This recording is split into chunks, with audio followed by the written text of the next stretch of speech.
Hey guys, this is Tauna. Today we're going to be talking a new cycle that was just announced today for Final Fantasy, and these are bonkers. I don't know. These are rare quality, but in Commander, I think that they are going to potentially be some chase cards, some potentially very expensive cards, because they all look really, really strong. So these are based around the crystals from Final Fantasy 3. However, they do appear in other games. This just Final Fantasy 3 is the one that they base them off of.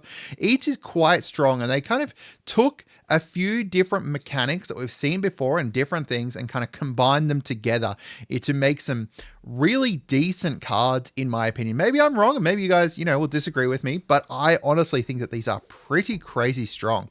So let's go through them one at a time. We've got the Earth Crystal first up. So this has green spells you cast, cost one less to cast. And if one or more +1s would be put onto a creature you control, twice that many is put onto that creature instead.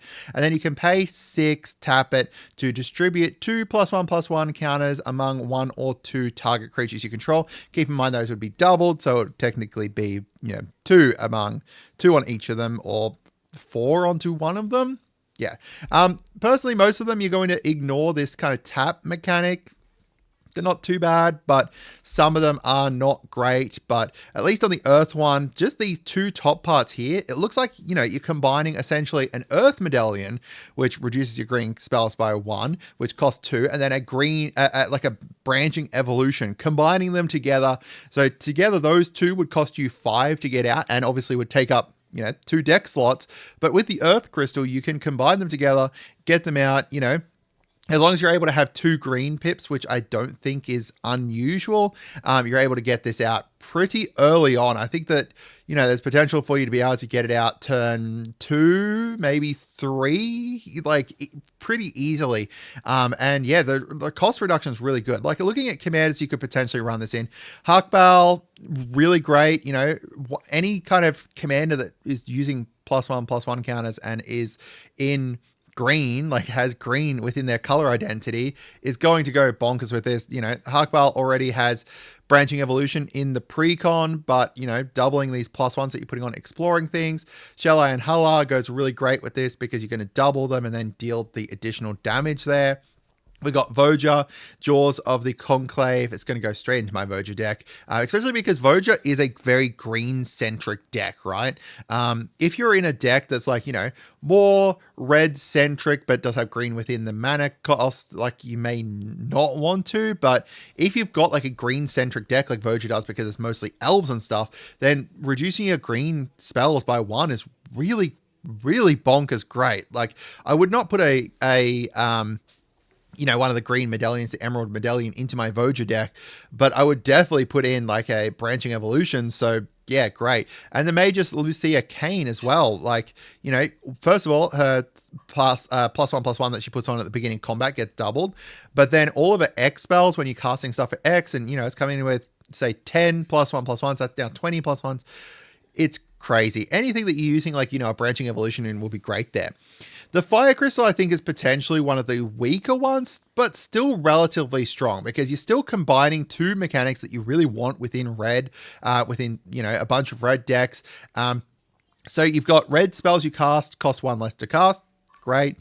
And then creatures you control have haste. Great. Most red decks will want some kind of haste enabler. This is a great haste enabler. It's also an artifact as opposed to an enchantment, which is where we'd usually see that haste coming in. And then you can pay 6, tap it to create a token that's a copy of target creature you control. So, some decks will definitely want to make use of that. And I think that that's the more important part on this one. The creatures you have haste is really good. This red spells you cast, cost 1 less is good. That's kind of combining a Ruby Medallion, a Fever, however you pronounce that, combining those 2 together. And then you've got like a Kiki Jiki kind of, tap, create a token copy. It's rather expensive though. It is 6. So, you are paying a bunch of mana to create that token copy, and it does get sacrificed. So you want to kind of build it around it and have like a deck that's more reliant on that if you do want to start using that part. But even I think, the creatures you control have haste, and the reducing your red cost is why 1 is still good. So stuff like a Beaker, because she already, wants to create token copies of stuff because you can tap, exile, and end the turn. So that way you don't need to sacrifice them. Good. You know, Master Multiplied. Again, you don't need to sacrifice them. Good. You got Garrett here, so you can copy something, and then you can use all your other non-token creatures to copy whatever that is. Great. And then you got like Jolly Balloon Man as well, which is already making token copies. Then you can make, you know, more token copies too. Now, if you guys are wanting to support the channel, make sure you head on down. You can become a member, or you can buy a playmat from Quokka as well. Becoming a member is great, and you know I've seen there's more members coming in, which is huge. We're going to start doing a whole bunch of members only videos once the set's completely revealed and stuff, making a whole bunch of members only decks and stuff. So if you want to get ahead of that, become a member. You also get early access to videos sometimes too, which is good too. So we've got the water crystal here. This reduces your blue spells by 1.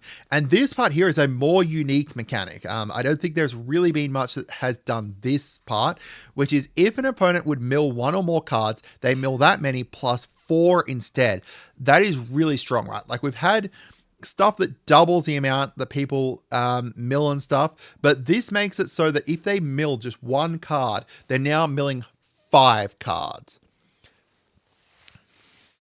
That is actually really crazy strong in my opinion. So this is combining again, like, you know, a Sapphire Medallion or like a Bruvac style effect. But when you start getting into it, stuff like Mesmeric Orb, you actually potentially have a very easy way to make people mill out, because this puts a stack on for each time a permanent untaps. Say they've got 10 things that untap, right?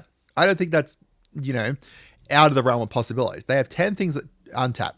Typically, they would have milled 10 cards. Now they're going to mill 50 cards. Stuff like Captain Nagarthrod here, when you hit with, like, you know, your little horrors now, you're milling 4 extra cards for each one of those. Gives you the huge amount of choice there. You've got the Wise Mothman. Wise Mothman, because of the fact that it uses the rad counters are milling 1 at a time. Yeah. I believe you mill 1 at a time for each rad counter. It's even if it's not 1 at a time, which I could potentially be wrong about, you're still going to get a huge amount of triggers here for, you know, getting the +1 counters onto stuff. You've also got Saruman here, which typically, you know, when you cast your second spell each turn, you're milling 2. Now each opponent is going to mill 6 cards, which means you give you even more choice for a huge amount of, you know, different instant sorceries, enchantments. There's a huge amount of stuff you can do with that. So now we've got the Wind Crystal here, reduces your white spells by 1, and then double the amount of life gain you gain. So if you would gain life, you gain twice that much. So that's like a Rock's Faith Mender here. You've got the Pearl Medallion. It's kind of mashing these two together. The Rock's Faith Mender already costs 4, and I think 4 is the lowest amount that you're able to pay for like a life gain doubler. Now, obviously, you know, there's some decks that are gaining, you know, 1 life at a time. And if they're gaining 1 life at a time, then that's not going to really be helpful here, because you're going to be getting a whole bunch of small triggers. This instead is going to be, yeah, that is mine. Thank you, Ollie. Instead, you're going to be gaining, like, you know, if you gain 6 life, you're going to gain 12 life. Thank you. You're going to gain 12 life, which is crazy. So there's a whole bunch of things that are like, you know, gain that much amount of life +1. This is gain that much of life, doubled it. And it's a very cheap cost for this. Even the, you know, tap 6 to give everything flying a lifelink is still relatively strong too. So stuff like Baitor and Bilbo are going to make use of this. Stuff that wants to have either big life totals here, or Baitor that wants to care about how much life you gain. You know, the Archimandrite here cares about how much life you gain, as well as Astarion. There's a bunch of different cards that just care about how much life you gained, and that is going to be great with this. Anything that you're using, you know, Rock's Faith Member in at the moment, this is going to be good with as well. The final one here we've got is the Darkness Crystal. So this has black spells you cast cost 1